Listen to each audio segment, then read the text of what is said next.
Bonjour à tous et bienvenue dans la 7ème partie de Thalia et le calendrier enchanté, sous-titré La forêt enchantée. Pour cet épisode, nous voulions tester une nouvelle manière de vous raconter l'histoire. Donc cette fois, je ne serai pas derrière la caméra ni derrière le micro.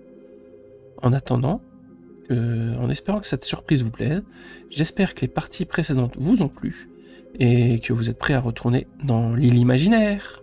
C'est après une courte nuit que nos amis se réveillèrent tous en pleine forme et d'attaque pour cette journée captivante. Tous ont eu du mal à dormir car ils n'avaient qu'une envie, partir à l'aventure dans les ruines. Thalia prépara du chocolat chaud comme le fait habituellement son père pour tout le monde. Une fois le petit rituel matinal fini, nos comparses finirent de préparer leurs affaires pour pouvoir se lancer dans leur aventure. Pendant le trajet vers la forêt, les filles parlaient entre elles de leur pouvoir magique. Célestia dit « Je sais me faire toute petite, comme Glacia qui est dans le pendentif. Au début, on cherchait à faire qu'il puisse se déplacer vite, mais au final je peux le porter comme ça.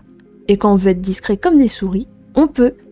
Il semblerait que ça soit un pouvoir fréquent chez les phoques comme Glacia. Et puis, après tout, mes parents et leurs jumeaux sont connus pour leur discrétion.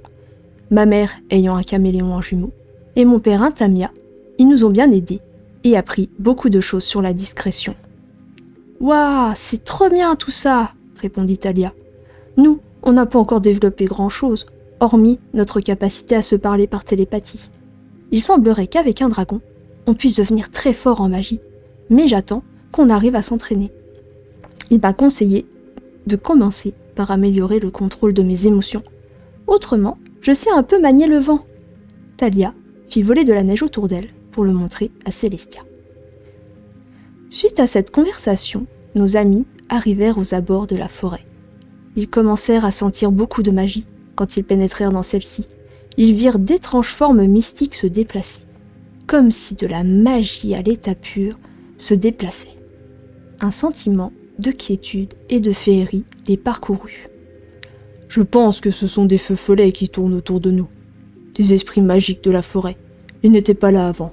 Peut-être c'est d'avoir ouvert ou déplacé les livres de la prophétie qui les a réveillés. » Les feux follets, semblant danser autour de nos amis, se mirent en file, créant une aura mystique qui révélait clairement leur désir d'être suivis. Les enfants, captivés et intrigués, échangèrent des regards hésitants tout en discutant entre eux. Thalia dit « Doit-on les suivre ?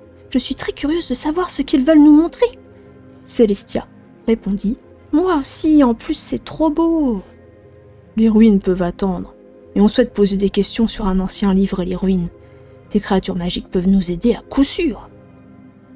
Baignés dans la lueur enchanteresse des feux follets, leurs yeux illuminés par la magie qui les entourait, la décision de suivre les feux follets était prise. La forêt, depuis leur dernière visite, semblait être devenue encore plus enchantée, et les feux follets semblaient être les gardiens lumineux de cette transformation.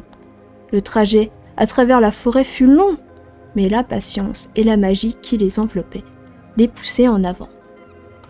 Enfin, ils émergèrent de la densité des arbres et découvrirent un village étonnant, peuplé par une myriade de créatures magiques, telles que des gnomes, des lutins, des elfes. Ils virent même quelques sylphides. Le village résonnait de rires étincelants et de murmures enchantés. Nos amis étaient dans un état d'émerveillement intense. Jamais ils n'avaient entendu parler d'un village magique au cœur de la forêt.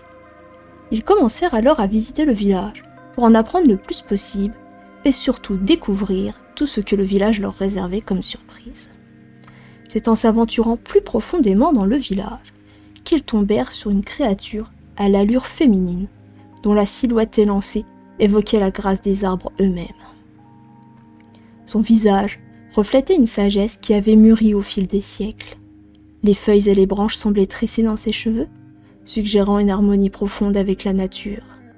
Ses yeux émeraudes éclairaient son regard, montrant sa connaissance des secrets ancestraux de la forêt enchantée. « Bonjour, jeunes êtres, bienvenue à Nébulis. Soyez ici comme chez vous. Je me présente, je suis Sylvanaël. Je suis la première dryade de cette forêt, ainsi que l'ancêtre de ce village. J'espère que le village vous plaît. » Les enfants tous ensemble répondirent. « Enchantée, Madame la Dryade, nous sommes ravis de vous rencontrer. » Talia continua. « Jamais on n'aurait pensé trouver un si beau village, où se trouve autant d'êtres magiques. C'est à croire que la magie de Noël est déjà là. C'est mieux que dans les histoires que mes parents m'ont lues quand j'étais plus petite. Je pensais que tout était faux. » Sylvanaël lui répondit. « Les histoires ont toujours un fond de vérité, et Gideon, ainsi qu'Isolde, ont dû choisir des histoires adaptées. D'ailleurs, Isolde est passée nous voir il y a peu. Elle nous a parlé de toi, et surtout de vous, Seigneur Dragon Iggy. Je suis honoré, mais vous n'avez nul besoin de m'appeler Seigneur, cher ancêtre. » Célestia et Glacia étaient bouche bée et trouvaient la situation irréaliste. « Vous avez demandé au feu follet de venir nous chercher ? Pour quelle raison ? Que pouvons-nous faire pour vous ? » « Nous avons appris que vous êtes en possession du livre de la prophétie draconique. On sait qu'il entre de bonnes mains, mais vous devez savoir que réaliser cette prophétie peut être dangereux pour vous et vos proches. Certaines personnes pourraient vouloir prendre possession de ce pouvoir et vous vouloir du mal. Il va falloir être courageux. Pour commencer, vous devez récupérer des cristaux magiques dans la forêt. De plus, je vous déconseille d'aller au fond des ruines. Vous n'êtes pas prêt. Ce qui s'y trouve peut sonner le glas de votre aventure ou vous aider à réaliser la prophétie. Comment savoir si on est prêt ? Car si c'est une étape obligatoire, il est important d'y aller au plus vite. Talia l'interpella. « Iggy, viens, on commence par les cristaux si c'est la première étape. Ne cherchons pas à aller trop vite. »« Oui, mais si c'est nécessaire, il faut se dépêcher. »« Tu m'as expliqué qu'il fallait que j'apprenne à être maître de moi-même. Je pense que toi aussi tu en as besoin. » « Bon, d'accord.